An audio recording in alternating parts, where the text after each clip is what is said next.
जम्बू द्वीप और उसके पर्वतों का वर्णन। कौष्टुकी ने पूछा, ब्रह्मन, द्वीप, समुद्र, पर्वत और वर्ष कितने हैं तथा उनमें कौन कौन सी नदियां हैं? महाभूत और लोकालोक का प्रमाण क्या है? चंद्रमा और सूर्य का व्यास, परिमाण तथा गति कितनी है? महामुने, ये सब बातें मुझे विस्तार पूर्वक बतलाइए।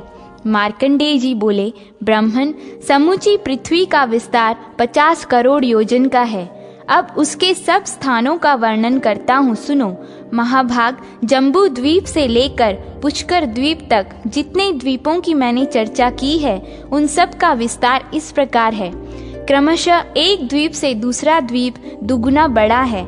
इसी क्रम से जम्बू द्वीप, प्रलक्ष, शालमल, कुश, क्रौंच, शाक और पुष्कर द्वीप स्थित हैं। ये क्रमशः लवण, इक्षु, सुरा, धृत, दही, दूध और जल के समुद्रों से घिरे हुए हैं। ये समुद्र भी एक की अपेक्षा दूसरे दुगुने बड़े हैं। अब मैं जम्बू द्वीप की स्थिति का वर्णन करता हूँ। इसकी लंबाई चौड़ाई 1,00,000 योजन की है।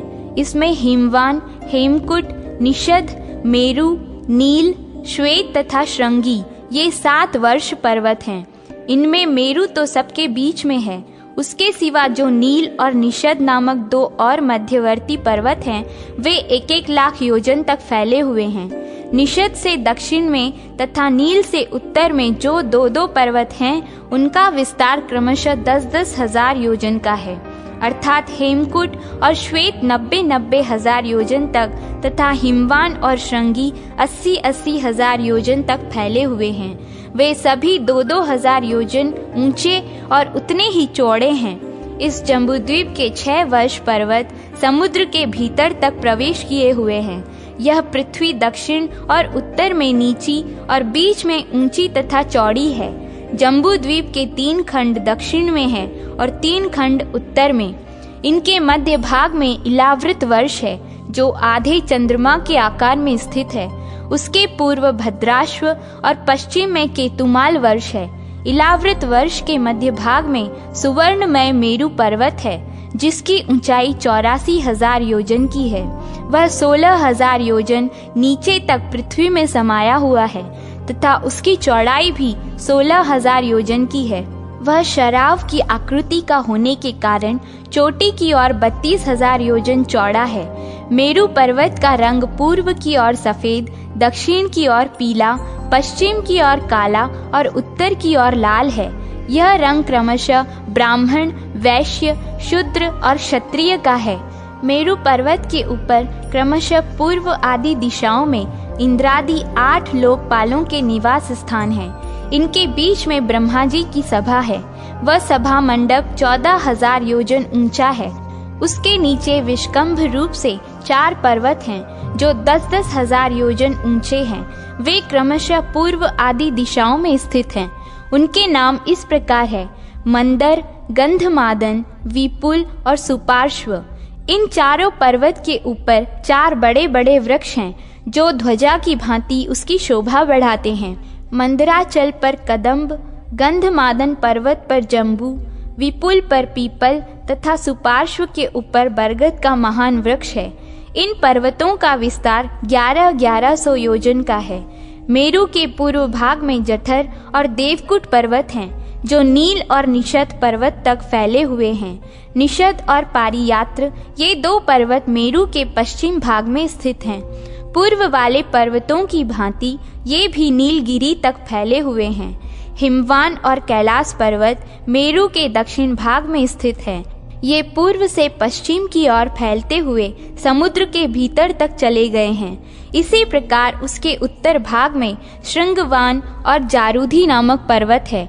ये भी दक्षिण भाग वाले पर्वतों की भांति समुद्र के भीतर तक फैले हुए हैं। द्विजश्रेष्ठ ये मर्यादा पर्वत कहलाते हैं। हिमवान और हेमकुट आदि पर्वतों का पारस्परिक अंतर 9-9 हजार योजन का है। इसे इलावृत वर्ष के मध्य भाग में मेरु की चारों दिशाओं में स्थित है। गंधमादन पर्वत पर जो जामुन के फल गिरते हैं, वे हाथी के शरीर के बराबर होते हैं। उनमें से जो रस निकलता है, उससे जम्बू नाम की नदी प्रकट होती है, जहाँ से जाम्बूनद नामक सुवर्ण उत्पन्न होता है। वह नदी जम्बू वृक्ष के मूलभूत मेरु पर्वत की परिक्रमा करती हुई बहती है और वहाँ के निवासी उसी का जल पीते हैं। भद्राश्व वर्ष में भगवान विष्णु हयग्रीव रूप से, भारतवर्ष में कच्छप रूप से, केतुमाल वर्ष में वराह रूप से तथा उत्तर कुरु में मत्स्य रूप से विराजते हैं। द्विज श्रेष्ठ, मंदर आदि 4 पर्वतों पर जो 4 वन और सरोवर हैं, उनके नाम सुनो। मेरु से पूर्व के पर्वत पर चैत्र रथ नामक वन है, दक्षिण शैल पर नंदन वन है, पश्चिम के पर्वत पर वैभ्राज वन है और उत्तर वाले पर्वत पर सावित्र नामक वन है। पूर्व में अरुणोद, दक्षिण में मानस, पश्चिम में शीतोद और उत्तर में महाभद्र नामक सरोवर है। शीतार्त, चक्रमुंज, कुलीर, सुककवान, मणिशैल, वृषवान, महानील, भवाचल, सुविंदु, मंदर, वेणु, तामस, निषद तथा देवशैल, ये महान पर्वत मंदराचल से पूर्व दिशा में स्थित हैं। त्रिकुट, शिखराद्रि, कलिंग, पतंगक, रुचक, सानुमान, ताम्रक, विशाखवान, श्वेतोदर, समूल, वसुधार, रत्नवान, एक श्रृंग, महाशैल, राजशैल, पिपाठक, पंचशैल, कैलास और हिमालय, ये मेरु के दक्षिण भाग में स्थित हैं। सुरक्ष, शिशिराक्ष, वैदुर्य, पिंगल, पिंजर, महाभद्र, सुरस, कपिल, मधु, अंजन, कुक्कुट, कृष्ण, पांडुर, सहस्त्र शिखर, पारियात्र और श्रृंगवान, ये मेरु के पश्चिम विष्कंभ विपुल गिरि से पश्चिम में स्थित हैं। शंखकूट, वृषभ, हंसनाभ, कपिलेंद्र, सानुमान, नील, स्वर्ण श्रृंग, 7 श्रृंग, पुष्पक, मेघ, विरजाक्ष, वराहाद्रि, मयूर तथा जारुधि, ये सभी पर्वत मेरु के उत्तर भाग में स्थित हैं। इन पर्वतों की कंदराएं बड़ी मनोहर है। हरे भरे वन और स्वच्छ जल वाले सरोवर उनकी शोभा बढ़ाते हैं। वहाँ पुण्यात्मा मनुष्यों का जन्म होता है। द्विजश्रेष्ठ, ये स्थान इस पृथ्वी के स्वर्ग हैं। इनमें स्वर्ग से भी अधिक गुण हैं। यहाँ नूतन पाप पुण्य का उपार्जन नहीं होता। ये देवताओं के लिए भी पुण्य भोग के ही स्थान हैं।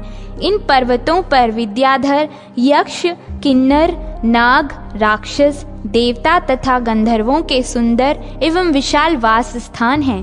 वे परम पवित्र तथा देवताओं के मनोहर उपवनों से सुशोभित हैं। वहाँ के सरोवर भी बड़े सुंदर हैं। वहाँ सब ऋतुओं में सुख देने वाली वायु चलती है। इन पर्वतों पर मनुष्यों में कहीं वैमनस्य नहीं होता। इस प्रकार मैंने 4 पत्रों से सुशोभित पार्थिव कमल का वर्णन किया है। भद्राश्व और भारत आदि वर्ष चारों दिशाओं में इस कमल के पत्र हैं। मेरु के दक्षिण भाग में जिस भारत नामक वर्ष की चर्चा की गई है वही कर्म भूमि है। अन्य स्थानों में पाप पुण्य की प्राप्ति नहीं होती। अतः भारतवर्ष को ही सबसे प्रधान समझना चाहिए, क्योंकि वहाँ सब कुछ प्रतिष्ठित है। भारतवर्ष से मनुष्य स्वर्गलोक, मोक्ष, मनुष्य लोक, नरक, तिर्यक योनि अथवा और कई गति जो चाहे प्राप्त कर सकता है।